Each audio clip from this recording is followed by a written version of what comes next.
AN news 2012 నాటి లక్ష్మీపేట మరణకాండపై విచారణ జరుపుతున్న ప్రత్యక్ష కోర్టు న్యాయమూర్తి తిరుమలరావు గారిని బదిలీ చేసి బాధితులకు న్యాయం చేయాలని వెదసం విస్తృత దళిత సంఘాల ఐక్య వేదిక రాష్ట్ర convener doctor Busi Venkatrao demand చేశారు.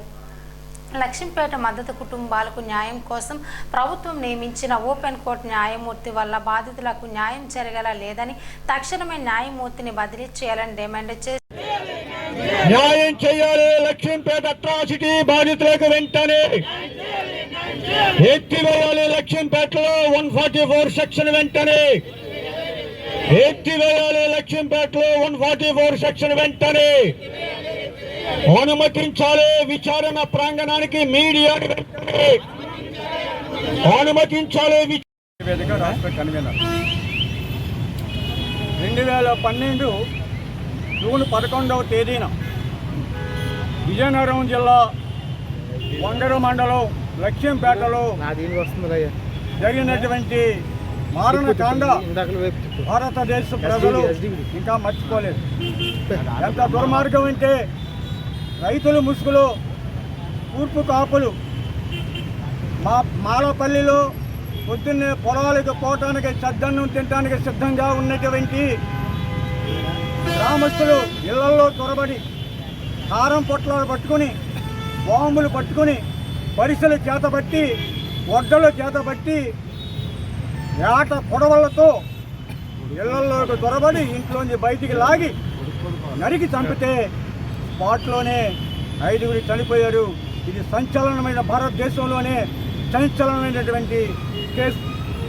ఈనాటికి 14 ఏళ్ళు అయింది. దాని మీద దళిత సంఘాలు ప్రజా సంఘాలు పోరాటం మేరకు ప్రభుత్వం ఒక ప్రత్యేక కోర్టును నియమించింది.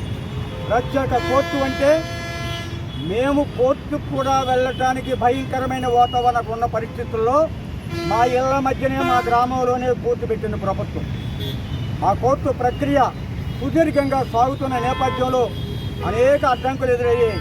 ఇవాళ విచారణ తుది దశకు చేరుకున్నప్పుడు ఒక కీలక మలుపు తిరుగుతూ ఉంది కేసు. ముఖ్యంగా ఈ మలుపు ఏంటంటే జడ్జి గారి కేంద్రంగా తిరుగుతుంది. సాధారణంగా జడ్జిలు మేము వివాదాల్లోకి తీసుకురాదలుచుకోలేదు, కానీ అక్కడ ఉన్న పరిస్థితులు అలా ఉన్నాయి. ఇవాళ అక్కడ గత 2 సంవత్సరాలుగా పీపీ లేరు. పీపీ లేకపోతే ఆ పీపీ కూడా మేము కోరుకున్న పీపీ రావాలి. పీపీ లేకపోతే విచారణ తాత్కాలికంగా వాయిదా వేయాలి. కానీ జడ్జి గారు ఏమంటున్నారు తెలుసా? పీపీ లేకపోయినా నేను ఒక లాయర్ని ఇస్తాను, విచారణ కొనసాగుతుంది అంటున్నారు. ఒక 6గురు సాక్షులు సాక్ష్యం చెప్పాల్సి ఉంది. LW వారు అందరూ ఒకే రోజు రావాలి, వారికి రోజుకొకరికి రోజుకిద్దరికి నేను సమయం ఇవ్వను అంటున్నారు. రెండో వైపు డిఫెన్స్ లాయర్ ఏమడిగినా వారికి అవకాశాలు ఇస్తూ ఉన్నారు. ఇవాళ ఎలాంటి విషయాలు మీలాంటి ద్వారా బయట సమాజానికి తెలియకుండా ఉండటం కోసం ఆ కోర్టు చుట్టుపక్కల 144 పెట్టారు, మీడియాని నిషేధించారు. పైగా ఆయన ఏమంటున్నారంటే మీరు తొందరగా తేల్చుకోవండి, ఇంతకాలమయ్యా ఆ ముద్దాయిలు తిరుగుతారు నిందితులు, వాళ్ళ మనుషులే కదా, వాళ్ళని హింసించడం సరికాదు అని చెప్పి వాళ్ళ మీద విపరీతమైన సానుభూతి చెప్తున్నారు. అయ్యా జడ్జి గారు, వాళ్ళ మనుషులేనా?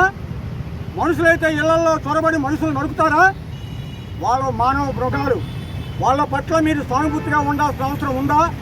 ఇలా ఉంటే బాధితులకు న్యాయం జరుగుద్దా అని అనుమానం వ్యక్తం చేస్తూ బాధితులు ఇప్పటికే 2 ఫిర్యాదులు హైకోర్టుకి పెట్టి ఉన్నారు. ఆ జడ్జి వల్ల అక్కడ న్యాయం జరగదు, న్యాయానికి అన్యాయం జరుగుద్ది, బాధితులకు అన్యాయం జరుగుద్ది.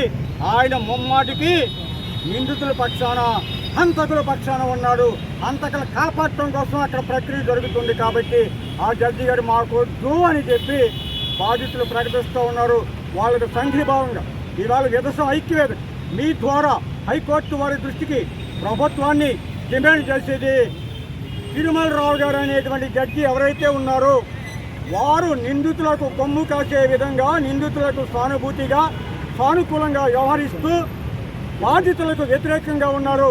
అక్కడ మాకు న్యాయం జరగదు. వెంటనే ఆ జడ్జిని బదిలీ చేయాల్సిందిగా డిమాండ్ చేస్తూ ఉన్నాం. ఓకే.